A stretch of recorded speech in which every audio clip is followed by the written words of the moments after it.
Olá, seja bem-vindo.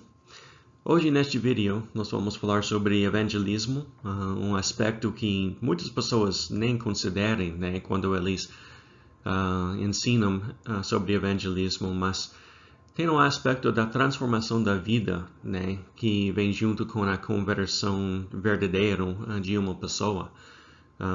Jesus ele disse em Mateus 7, né, pelos seus frutos vocês os conhecerão, né? Então, evangelismo não é somente uma decisão intelectual, né?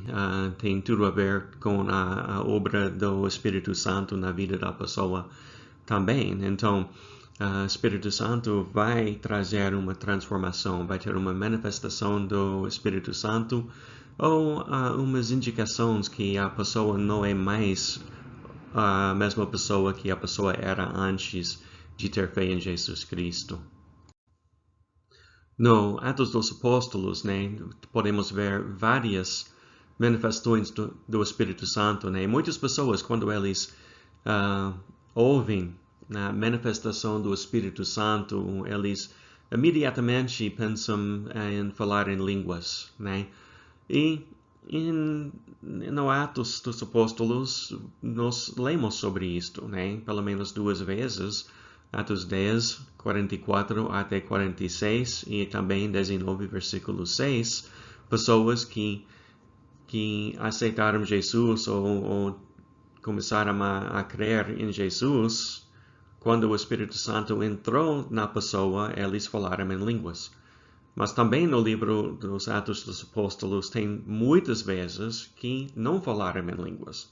Mas algumas vezes dá para ver uns dons do Espírito Santo se manifestando na pessoa. Né? Em Atos 16, 13 a 15, encontramos a Lídia e a sua conversão.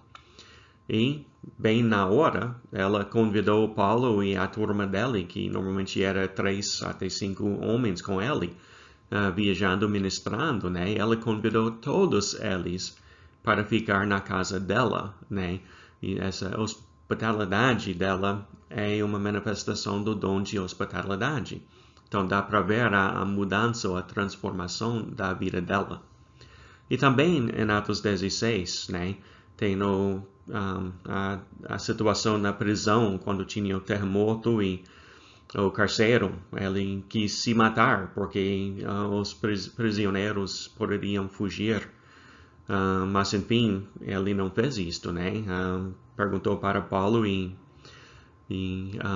Barnabé como é que ele poderia ser salvo. Eles explicaram tudo e logo depois, né, ele e a sua família se batizam e ele traz eles na madrugada para sua própria casa, ele trata os feridos deles e também ele dá uma refeição para eles. E tudo isto, né? Isso é uma manifestação da transformação da presença do Espírito Santo na vida dele.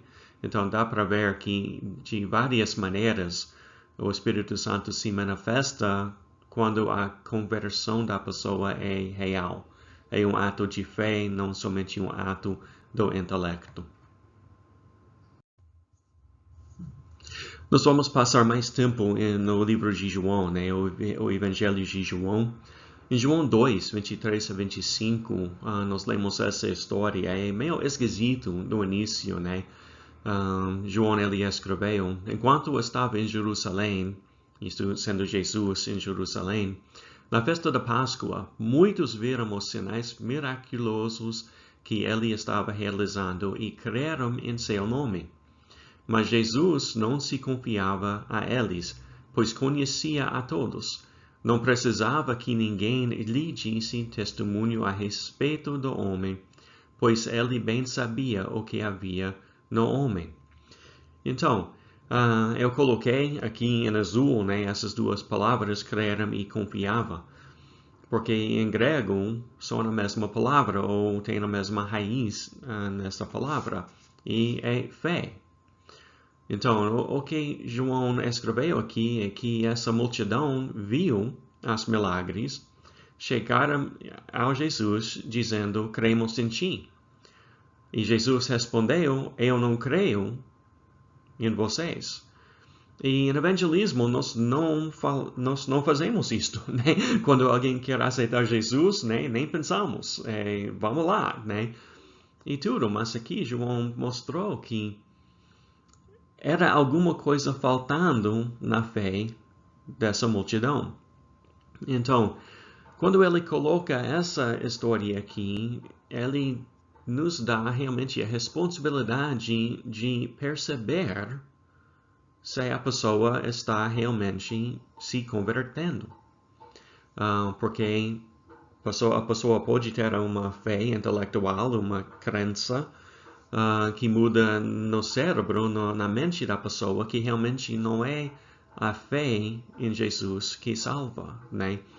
E isto tem muito a ver com, eu creio, né? Minha interpretação desse texto é que eles viram os sinais miraculosos e eles quiseram acesso a esse poder sobrenatural. Mas eles não ouviram a mensagem de Jesus. Eles não consideraram o que quer dizer ser um discípulo dele. Então, eles quiseram poder, mas eles não quiseram fazer o sacrifício de ser um discípulo, né? E com essa história, João nos mostra que não devemos sempre acreditar que pessoas que dizem que têm fé realmente têm a fé verdadeira que salva. Por isso, João incluiu algumas histórias no livro, no evangelho dele, que mostra a transformação que vem na vida da pessoa que tem fé verdadeira, e vamos examinar esses agora. Vamos considerar agora o caso de Nicodemos, né? Nós lemos sobre ele em 3 textos em João. Então, dá para ver que a conversão dele era um processo que levou tempo, né? Não era ouvir Jesus uma vez, aceitar a mensagem, colocar a sua fé em Jesus e pronto. Para ele, era um processo. Ele era um líder religioso, um dos homens mais respeitados realmente na religião judaica naquela época. E por isso ele foi à noite para falar com Jesus, né? Então ele estava meio escondido, né? Não querendo que todo mundo sabe que ele estava indo lá para falar com Jesus. E ele não entendeu, né? Mas ele quis entender. Então ele sabia que era alguma coisa diferente sobre Jesus, né? Talvez Jesus era um profeta, um homem sábio, um rabino top, né? Alguma coisa desta. Então ele quis ir lá para falar com ele, para entender realmente quem era Jesus.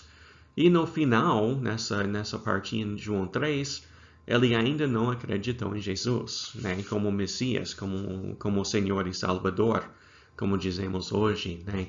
Então, lemos mais em João 7, Nicodemos, ele aparece de novo, né?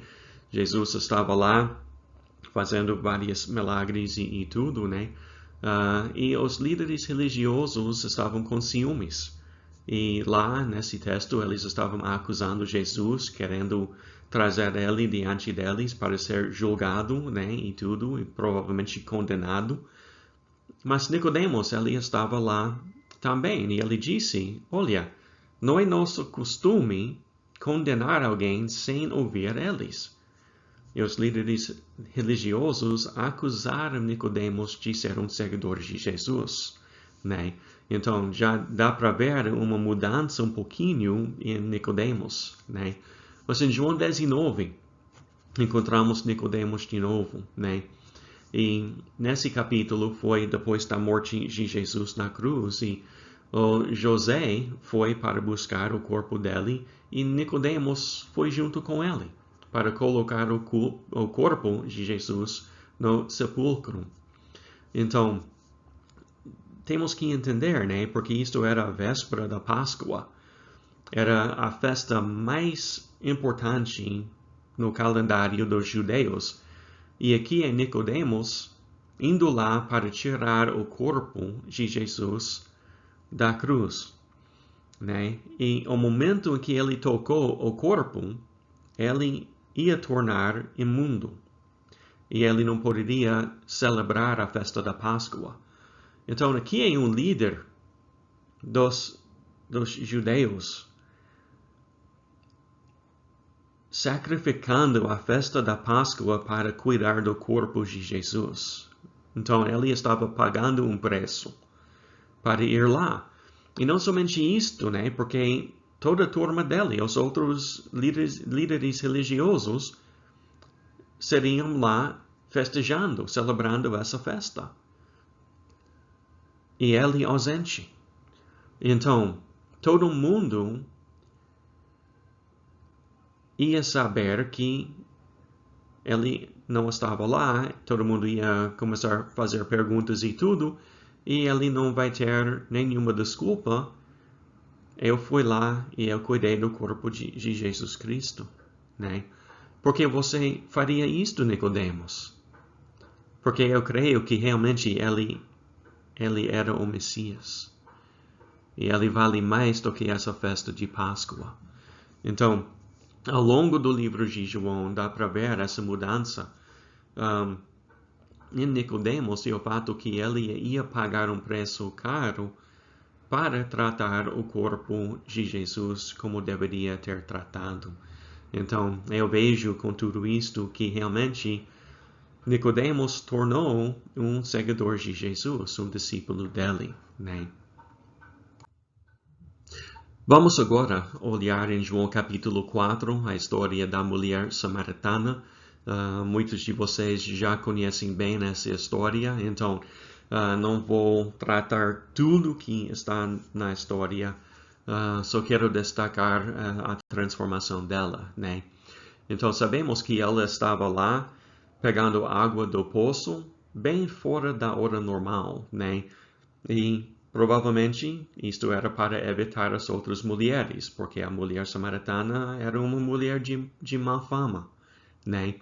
Jesus chegou e eles começaram a falar e ela entendeu que ele era o Messias, né? Então ela voltou para a cidade e testemunhou sobre Jesus diante de todo mundo lá. E a multidão veio para ouvir Jesus. E muitos samaritanos creram em Jesus pelo testemunho dela. Jesus e seus discípulos ficaram lá na cidade com eles por mais 2 dias. E ainda mais samaritanos creram em Jesus nesses 2 dias.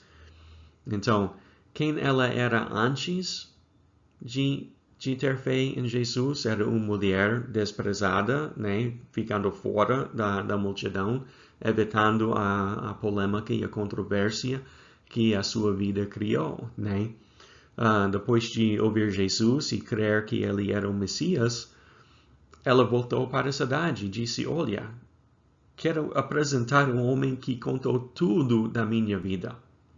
E olha, com o testemunho dela e tudo, tinha várias que seguiram Jesus, tornaram discípulos dele, convidaram Jesus para ficar, ainda mais samaritanos creram em Jesus, e era 100% uma mudança na vida dela, né?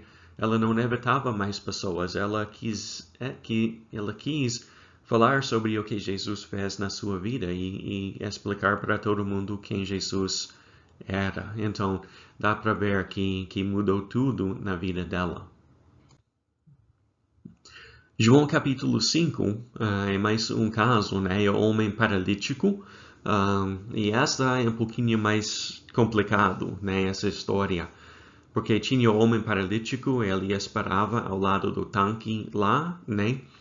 E quando mexia a água, pela tradição, era um anjo mexendo na água e a primeira pessoa que entrava na água seria curado. Então ele estava lá e ele estava querendo entrar na água e ser curado, né? E tudo.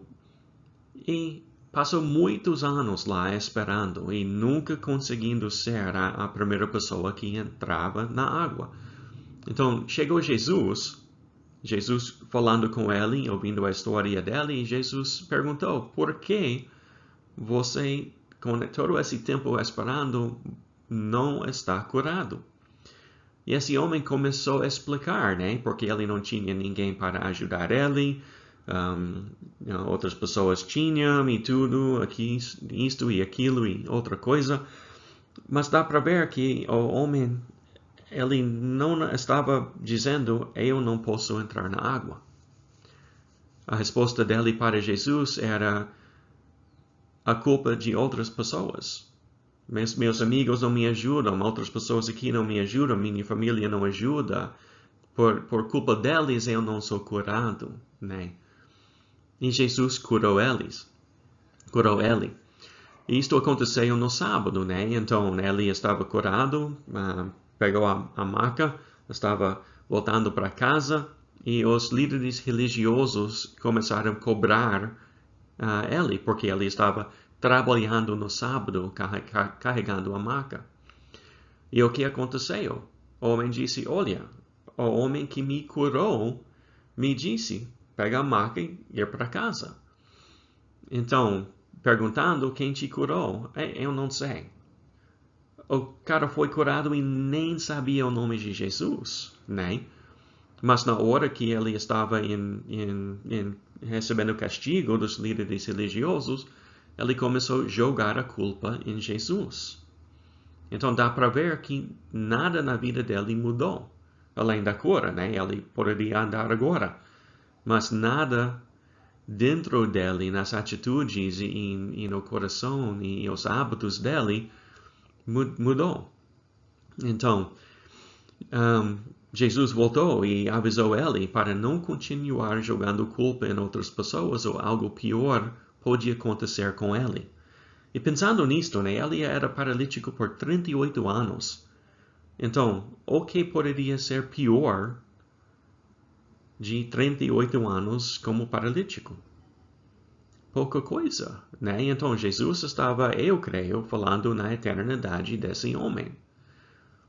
Então, depois de Jesus ir para outro lugar, né, nessa história e tudo, o homem voltou aos líderes religiosos e entregou Jesus.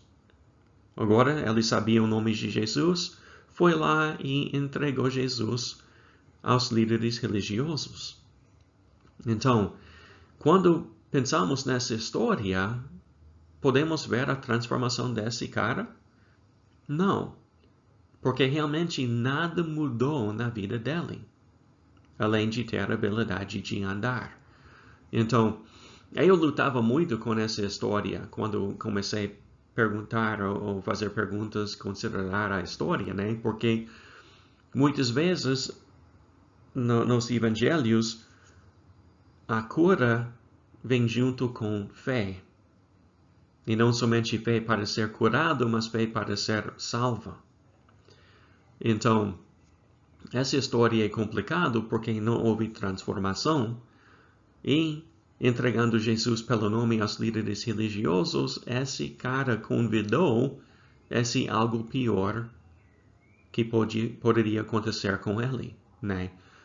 Então, eu não vejo salvação aqui, eu não vejo conversão aqui, não vejo transformação desse homem, não vejo a manifestação do Espírito Santo na vida dele, né? Então, desta forma, eu creio que João colocou esse aqui para voltar para João 2, 23 até 25, né? Que até dizendo que a pessoa tem fé, não necessariamente é a fé que salva a pessoa.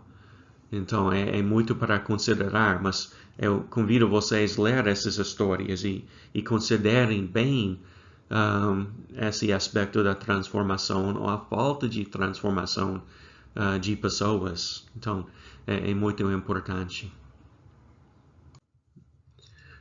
Então, a última história em João que nós vamos considerar em João capítulo 9, sobre a cura de um cego de nascença, né? Esse homem, ele nasceu cego e tudo, e Jesus curou ele. Mas, de novo, estava uma cura no sábado e os líderes religiosos começam a investigar a cura e tudo, querendo julgar, condenar esse homem cego. E ele é bem interessante, né? Porque ele sabia que era Jesus que curou ele. Ele sabia o nome de Jesus. Então, ele proclamou que Jesus o curou, né, diante desses líderes religiosos. E eles não gostaram, então começaram a mexer com a família dele e tudo. Desde ele já era adulto, os pais dele, né, disseram, olha, ele é maior de idade, fala com ele. Eles não quiseram esses problemas com os líderes religiosos, porque ameaçaram jogar eles fora da sinagoga, né? Então era uma perseguição contra eles. Então eles voltaram a falar com esse homem e, olha, eu gosto muito desse cara, né? Porque ele fala com ousadia. Depois de tantos anos cego, ele estava feliz de vida e querendo que todo mundo sabia quem era Jesus, né? Então, até quando eles estavam cobrando ele, não querendo dizer que o poder que Jesus usou para curar veio dos céus, né? Porque eles quiseram condenar Jesus. Então, era uma troca de palavras muito interessante, mas no final, esse cara, ele fala com esses líderes religiosos e diz para eles, acaso vocês também querem ser discípulos dele, né? E eles ficaram bravos com ele, né? E tudo, então mandaram ele embora. Mas dá para ver essa mudança na vida dele, né? Ele tinha ousadia para falar com pessoas sobre Jesus. A transformação dá para ver fortemente, né? Então João não deixou dúvidas que esse homem era um discípulo de Jesus e um discípulo que quis que outras pessoas também tornem-se discípulos de Jesus. Isto é, uma marca de uma conversão verdadeira é que a pessoa quer realmente que todo mundo que a pessoa conhece também conhece Jesus, né? Isto é uma das coisas maravilhosas sobre novos convertidos à fé em Jesus. Eles querem evangelizar todo mundo. E isto é muito bom, muito importante, né? Às vezes, quando eles estão lá querendo evangelizar todo mundo, outras pessoas na igreja que já não têm esse mesmo fogo mais para evangelizar, querem que novos convertidos se acalmem, né? E tudo. É como esses novos convertidos que têm um fogo para evangelizar e as pessoas mais velhas na igreja só querem ser um corpo de bombeiros jogando água para apagar esse fogo, né? Então, como pastores, como líderes na igreja, nós precisamos realmente encorajar pessoas a manter esse fogo para evangelizar, porque isto é um dos papéis da igreja saudável, né? Então é muito importante.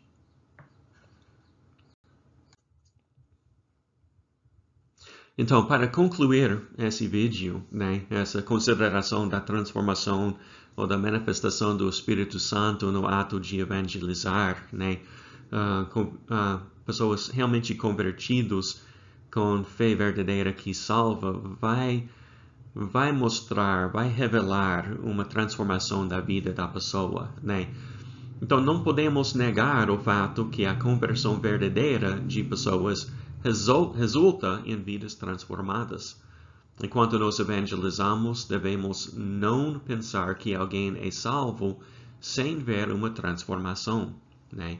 Porque muitas vezes no evangelismo do modelo comum, né, apresentamos alguns textos bíblicos, nosso testemunho e tudo, e queremos que a pessoa faça uma oração na hora. Se a pessoa faz, nós presumimos que eles têm essa fé verdadeira, que vai levar a uma transformação, mas sem ver uma transformação, nós dizemos que eles são salvos. E isto não necessariamente aconteceu. Sem ver a transformação, não temos a prova da conversão, né?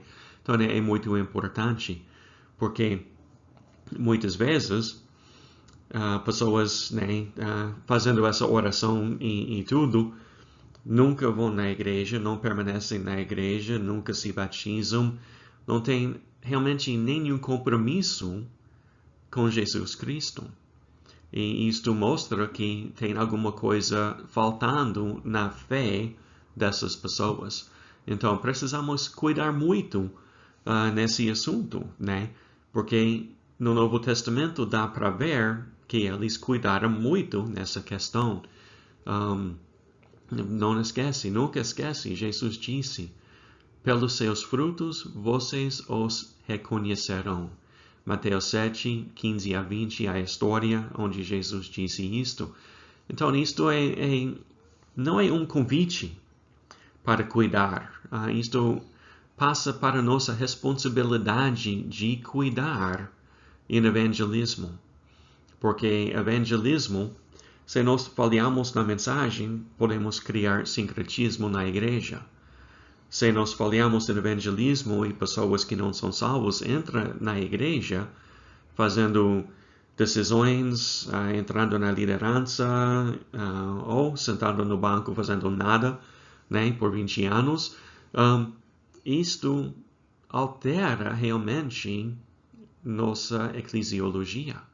Então, nossa teologia completa tem tudo a ver com evangelismo e fazendo evangelismo do jeito que foi feito realmente no Novo Testamento. Então, isto é esse vídeo para hoje. Obrigado por assistir. Pode se inscrever no meu canal aqui no YouTube, ou também pode curtir o vídeo, compartilhar com outras pessoas. Te agradeço por seu tempo, tá? Deus te abençoe. Tchau, tchau.